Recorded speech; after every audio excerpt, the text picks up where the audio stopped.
The Big Issue. Breaking down the issues that matter.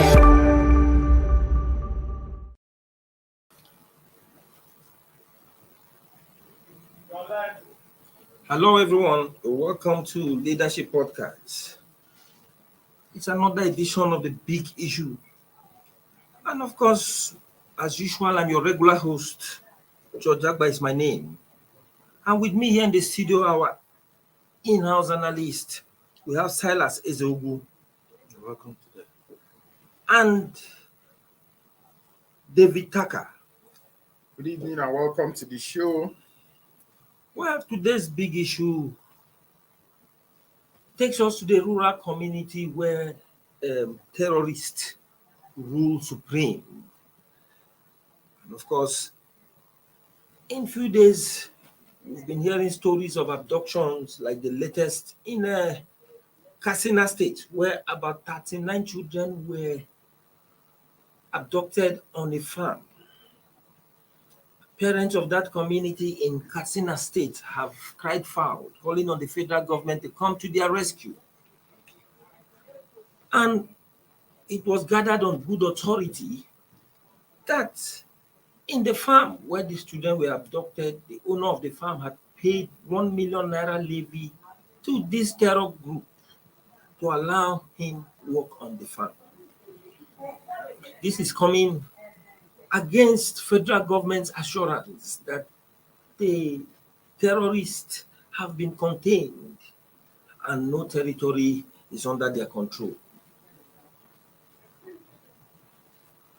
Silas, the story of the abduction of those 39 children in Katsina is out there, but what we don't understand is what were those children doing on the farm when they were supposed to be in school? This calls for what? Yes, George. The first thing that struck me when I read the story was obviously the children were in the farm during school time. They were there to work and be paid.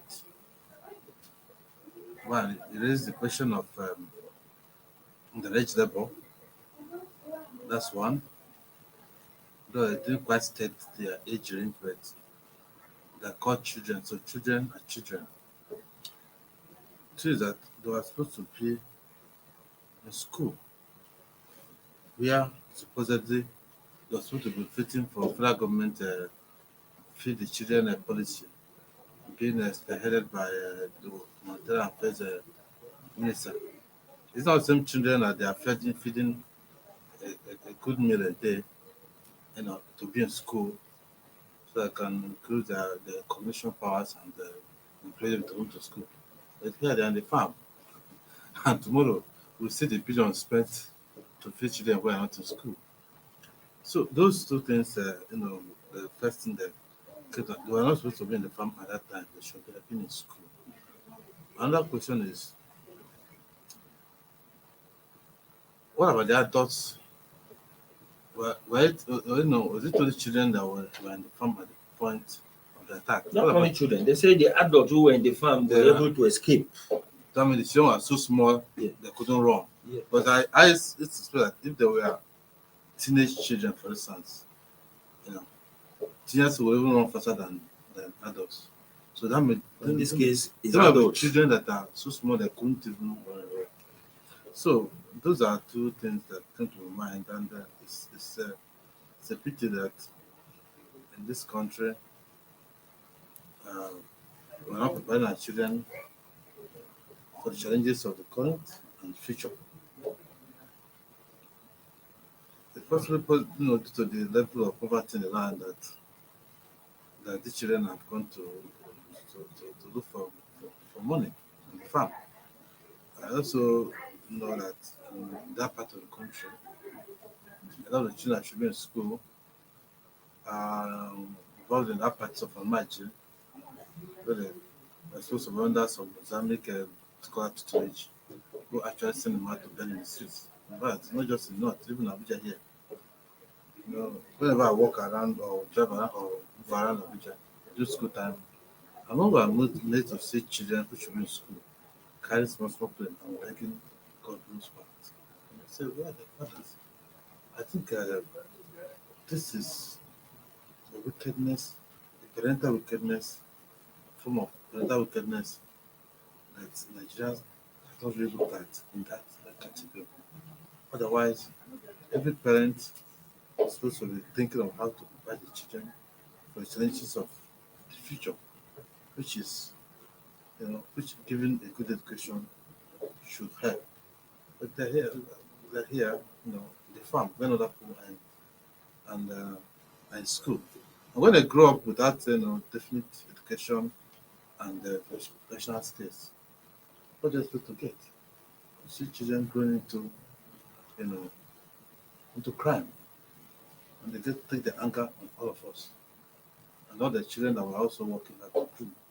So it's possible that the same people who were not trained, are simple, when they became adults and have no other recourse to survive on the training and education of God, the one that are coming to kidnap the children.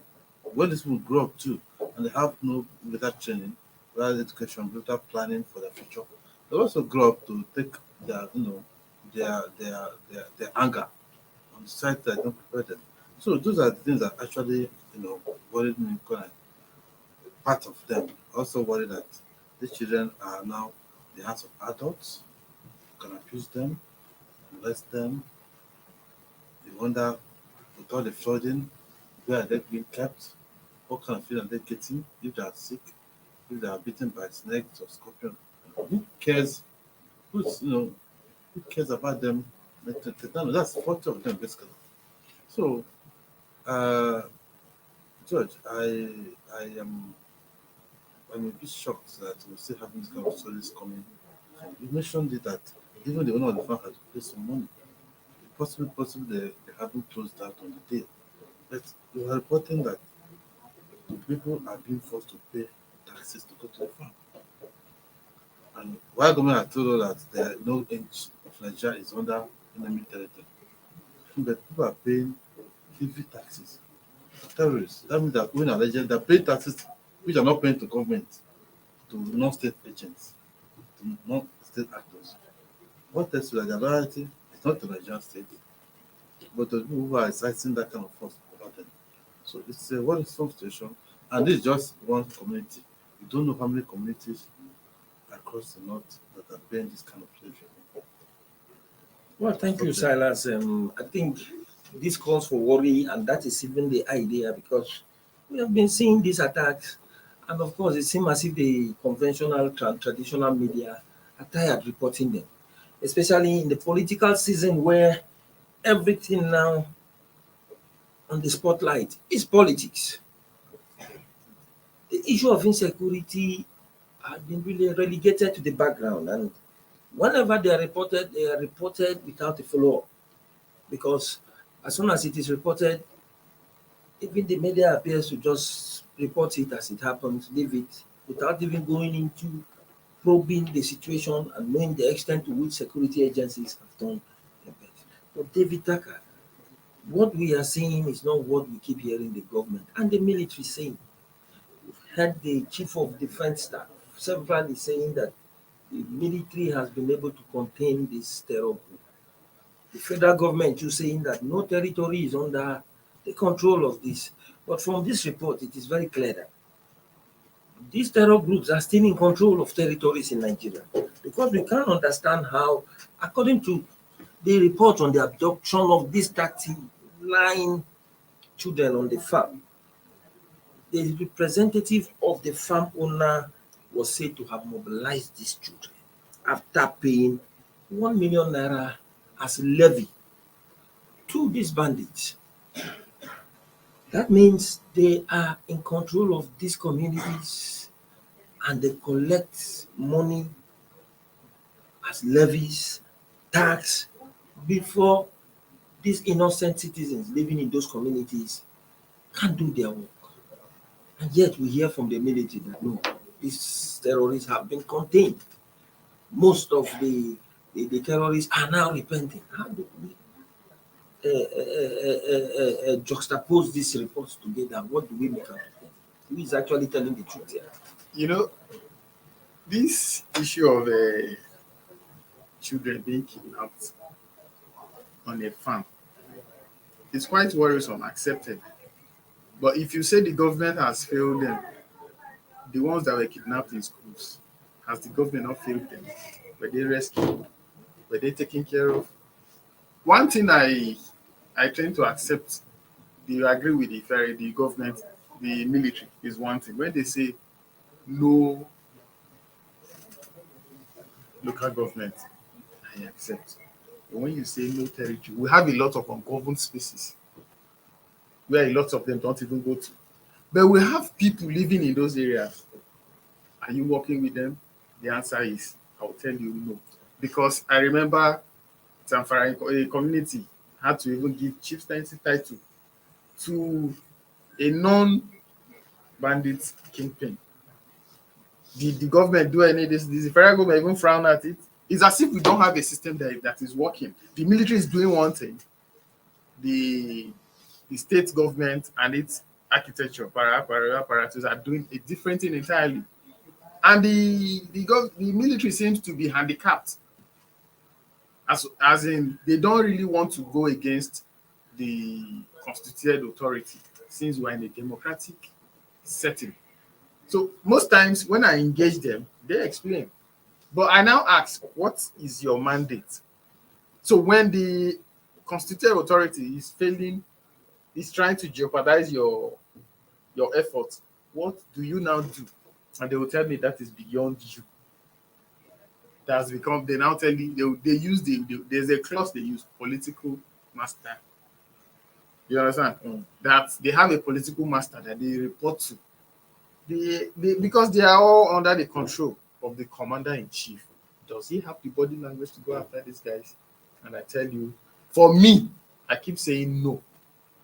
If he has the body language, if he wants to end banditry, kidnapping, all this, he can end it because those guys are known faces. They are known to the people in these communities. But the government, they've allowed them to fester to a point that the communities now pay allegiance to them. And not even the federal government. So even when the military comes, do we even have a local government system that is functioning in this country? You have chairmen of local government. Except that are they doing it? They are ceremonial heads. They are not doing anything. Well, thank you, David. I think before we quickly go for a short break, let me just tell you what actually, according to a source, a resident in that area, said they demanded 3 million from the owner for him to be able to harvest his produce. He gave them 1 million as part payment and decided to begin the work before completing the money. But unfortunately, the bandits did not accept that. In our village, Merua alone, we have 33 among the victims, including young ladies who are due for marriage. You can imagine that kind of a situation. At the end, you see that even this levy within the bandits, they already have their tax force. We're talking about Katsina, and we're talking about those. We've not finished talking about the Kankara boys that were adopted. We've not done talking about Chibok and Dapchi. So it beats my imagination when we say those things. And Nigerians wake up one day, people are crying from almost all the states. You go to Niger, the same story. But they are not fed up. Instead of them to rise up and tell the government enough is enough, everybody sits there and watches them do whatever they want to do. You're talking about Katsina alone. And we have people in Zamfara who cannot go to their farms. People in Niger State who cannot go to their farms. My own Benue State will have people who cannot even go to their farms. The simple reason there are people in the bush who do not want them to go to those places. Do we have a government that, if we had a local government that is functioning, I'm sure they will mobilize resources. Let us go to these bushes and clear them up. Then you expect a man in the village to start calling Abuja to tell you there's an unknown face within his community. It is not done. The community, our communities are not policed. The policing is very, very poor. We don't have such. You ask the local vigilance, the local man in the village, somebody is coming with AK-47, AK-49, and you expect somebody to wide a stick and come and challenge him.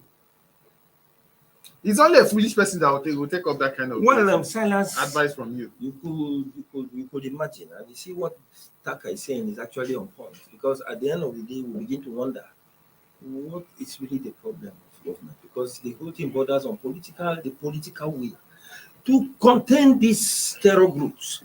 And one would have even imagined that we're only just limiting it to the abduction of 39 children on a Katsina farm, on a farm in Katsina State. It is not only that. In Niger State too, in where is the place? They say Atabo and Magama local government area of Niger State. They say the residents there are living in fear following alleged threat by the bandits to stop them from harvesting their crops unless they pay tax to them. And the bandits attacked that community and kidnapped one Alhaji Merabo, the village head, and his younger brother, popularly called Usman. So you can imagine that why you might think that this terror reign has been contained is because it has, for now, I think it's been underreported, Silas, because politics has taken the center stage, and we are hearing more of political activities, and you might know that Nigerians in rural areas are really living under terror. And you're talking about political reign. At least we're in a campaign period. Who is going to vote for them? They are banking on the people in the villages to cast the votes for them. Are we really interrogating all these things? You see, a politician will come now and tell you he's canvassing for your votes and bring out money that cannot even solve your immediate problems, and then the money that they've stolen from the system, they will come and say they are donating. Donating to who? To who? Or you're returning stolen money, a pinch of what you've stolen from the Commonwealth to be used to make life better for the Commonwealth. But are we asking those questions? And then, Silas, you can imagine. Because okay, wait, before you chip in there, the Taka said something. When election comes, you see, go back to these villagers and ask them, vote for me. And at the end of the day, if I were to be these villagers, I think they should have already made answers for these politicians. As soon as they come, I tell you, vote for you for what? Which government? We are not under your government. Of course. That's the only time we start interrogating all this, and then we start getting answers. Honestly, we are saying this in because Silas, we are not there. But I must tell you that what they are passing through, if you take our time to hear, you will begin to Mr. wonder. George, I'm passing through the same thing because my parents were not buying food to feed us. It is because of this health crisis that we started buying food lately. And I know the pain. I know how it pains. At the end of the month, you need to buy food to feed your people. The old man will tell you his pension alone cannot feed the whole house. He's used to picking foodstuffs from the farm. And now he cannot even access his farm. You can imagine that, Silas. So at the end of the day now, what do we say? That the government... I'm talking about my own. So what about that who cannot even afford to buy? Are you saying now that the government cannot handle this thing? It's not every family that has somebody that can buy food. Or is it that they don't know that it's existing? Or what Judge, one of what has happened to Nigeria in the last 7 years. We have a government that is dead in name but not dead in force. There's a level of incompetence. They've actually institutionalized incompetence. Which this government. It's a norm for anybody. The Minister of Education admitted he failed, and he still. I think that one admitted. Others will not even admit. But before even admitted, everybody knew already that he brought somebody who had no training in education and made him head of Nigerian education for 8 years. For most of the time, he was absent. Collapsing the system. No, when he came and had think 12 million out of 2 trillion, now we have 20. We But- are just but- increase. That means the school feeding program has also failed. So, All the billions- Wait, Taka. Is it the school feeding program? It was a strategy Wait now. to That boost they said enrollment. They give the billion they spent to feed children during lockdown when there was nobody in school. In school. Is it good children they were feeding? Did we even ask questions? Are we even asking those questions now that they're coming to You know, it's campaign? been asked. But the problem is it a government that said once you stole and you join the party, you become a clean man. So one of the ministers that was sharing some yesterday, immediately became a minister. It had six houses which EFC seized for corruption case was given back to him. Is that the kind of government that are going to ask the kind of question? Or is it a government that when the country is under this kind of disaster, because they're flying around, joking around the world without a single show of concern? But whenever something happens in the world, they will send out a statement, you know. But something will happen here. You know, see, the thing that they have elevated competence to a level beyond imagination, and the chance are just waiting, bated breath for it. We know that we don't have a Senate or House of Rep that can move against the president. Otherwise, the court are traveling in Nigeria, in other countries, will send people to the state to chase out this government or get the Senate to do the job. But for Nigeria, is waiting from 9 to 29, May 29, so that we can have somebody else come in and see whether we can think to adjust the road. It's because whatever the senators take insulates them from the realities on ground. Okay, we are doing nothing like that until they threaten them. They now quickly mandated threatened to impeach the president before the army, the police, and the security forces crack down on the military. That's what I'm saying. So we are overpaying them. A little bit of. We overpay them to a point that they get insulated from whatever happenings. Well, David Taka, let's just look at one issue which is very crucial, because we know at a point the federal government was procuring equipment. We heard of the Super Tucano jets. They say when they come, all these terror attacks, there will be a thing of the past. At the end of the day, we will see the wonders but at the end, there's no impact. We have not seen any remarkable I impact. won't say there's What no happened to impact. this Super Tucano jet? This equipment. Even if the I super, say we'll come even the aircraft and is do the there. game changer. I began with something. I said political will to really deal with those guys. Do we have it? And I said no. So even if you have the equipment, in fact, there's no soldier. Every soldier will tell you he's useless without his rifle, and his rifle is useless without him. The two must work together, and of course, he's taking orders from somebody.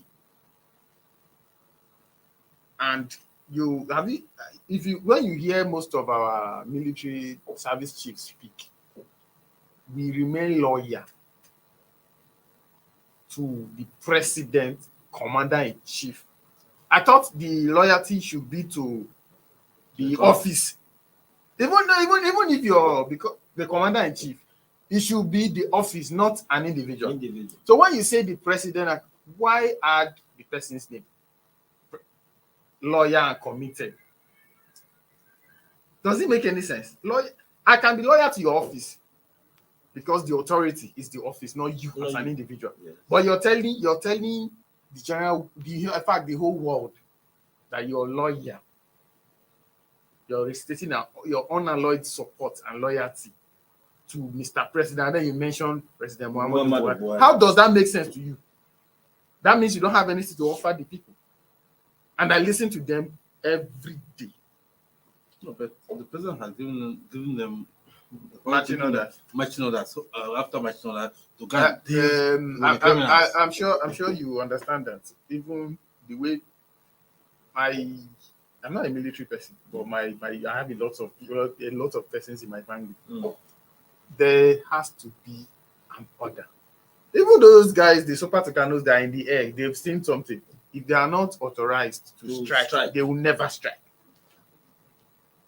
Something is wrong with our system, Silas.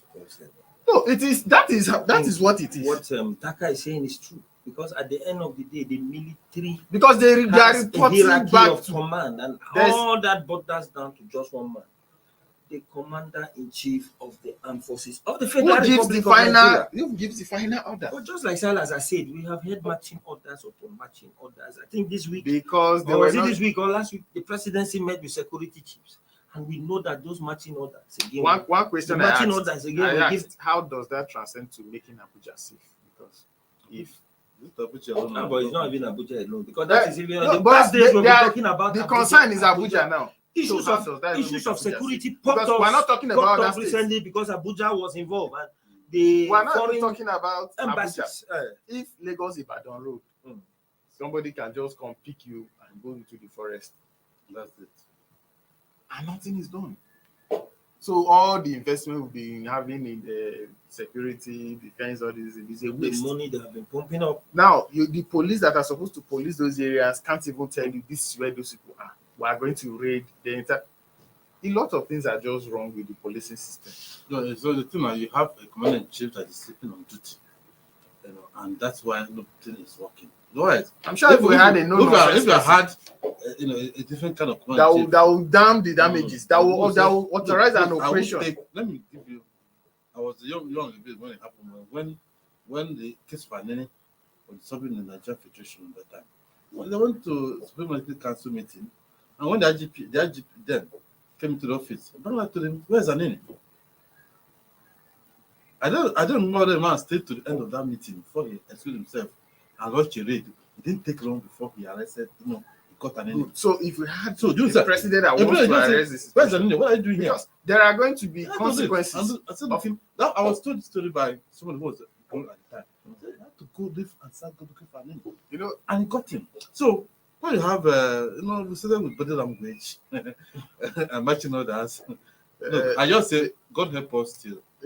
This government should aspire, in a few months, so I have the proper community.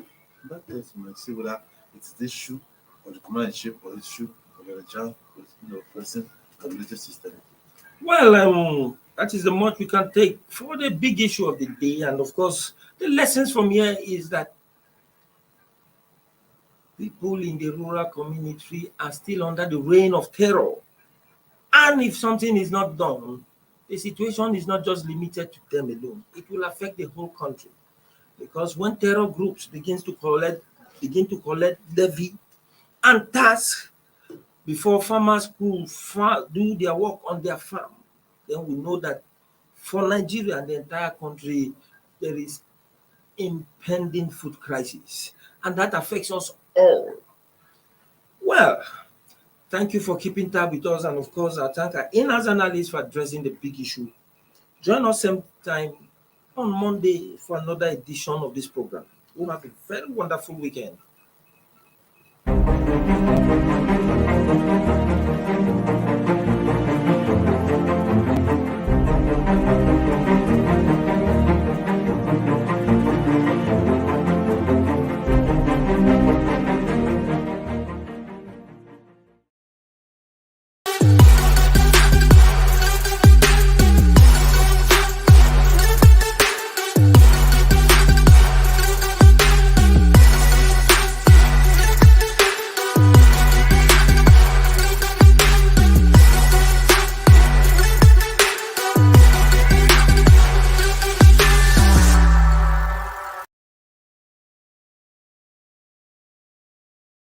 Thank you for watching. For sponsorship and advert placements, please contact 080-3688-6158. Last Word Leadership Podcast Studio. You have the last word.